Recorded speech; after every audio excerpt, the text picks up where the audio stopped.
You know, sometimes I really just don't give Barney enough credit.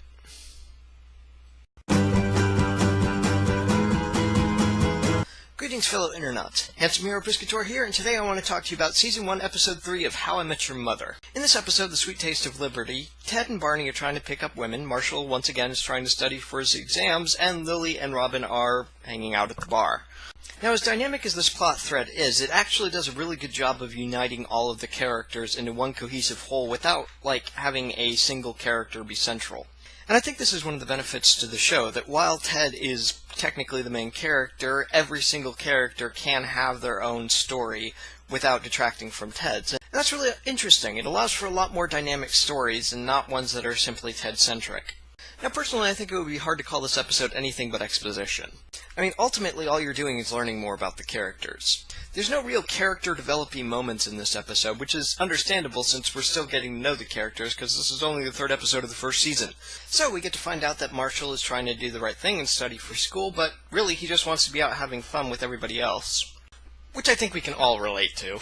Robin seems wholly uninterested in dating these procession of guys that really seem only interested in her because of her looks. Lily seems to be having trouble coping with the realization that she's been dating Marshall for 9 years, and she really never has been a single adult.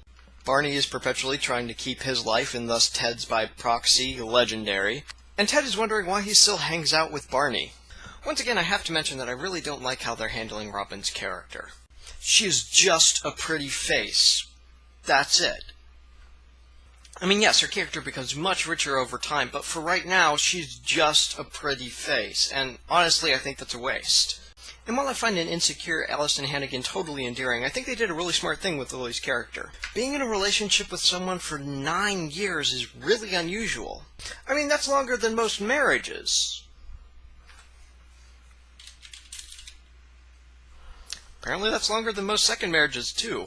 So yeah, in a world where most people hold up an ideal of finding the one, it's nice to know that people who actually find their one are insecure too. It's a way to connect with a character, to actually feel empathy for them because you understand that they're insecure too. They don't have it right. Their life's not perfect. And I think that's a great way to empathize with Lily's character. It's a great way to actually start connecting with these people. And likewise with Marshall's character. He wants to be responsible. He wants to do the right thing. He really hopes that, buckling down and studying is going to make his life better, but he doesn't really know that. He's just going with what he thinks is best. But at the same time, he's not perfect. He wants to be out having fun. He doesn't want to just spend all of his time locked up in a room studying. And I think most people kind of feel that way.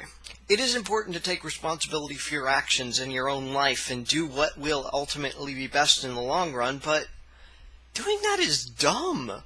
It's hard. We don't want to just sit here and study and get good grades. We want to go out and have fun and live. And I think that's another universal truth that we can all get behind and allows us to connect with Marshall's character really well. Though I will say it's a blaring discontinuity for Marshall to say he's never been in a fight before.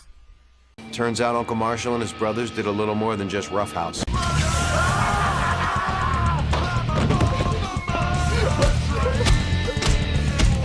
So as I said before, I don't generally give Barney enough credit. I mean, it's really easy to see him as this totally misogynistic jerk who doesn't really add anything to the group. And largely that's what this episode is about. Why does Ted keep hanging out with Barney? They end up spending this wild night chasing women and end up in a totally different state. Ted wasn't even interested in going out in the first place, but he went along with it anyway. And in this way, despite how unhealthy I find Barney's habits and his attempts to have relationships, ultimately he has one truth that Ted doesn't. He wants to hang out with his friends who he's comfortable hanging out with. He wants to hang out in the bar where he's comfortable being. He doesn't want to go out and try new things because he's afraid where it might go. One of Ted's most debilitating characteristics is one that we all share, myself, hugely. And that is we are afraid to fail. We like safe, comfortable situations. No matter what they are, we enjoy them. We like knowing what the evening will bring, and we don't like doing things that will just be strange, weird, and unusual. We like our box. We don't want to stroll out of it.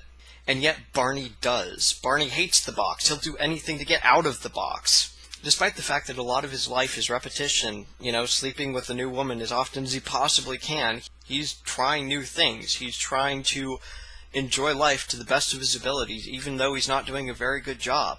And Ted has trouble doing that. In a lot of ways, he's a little judgmental of Barney. He sees him as someone who isn't necessarily worth being his friend. So I guess I was wrong. I suppose there is one solid character development moment in here. Ted finally realized just how much of a jerk he's being. He's judging Barney for willing to do something that he's not. And more importantly, he's bringing Ted along not because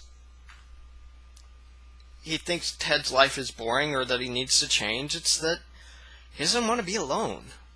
And I think this shows a solid degree of vulnerability that allows us to really empathize with Barney in a way that up until this point we kind of just saw him as a jerk.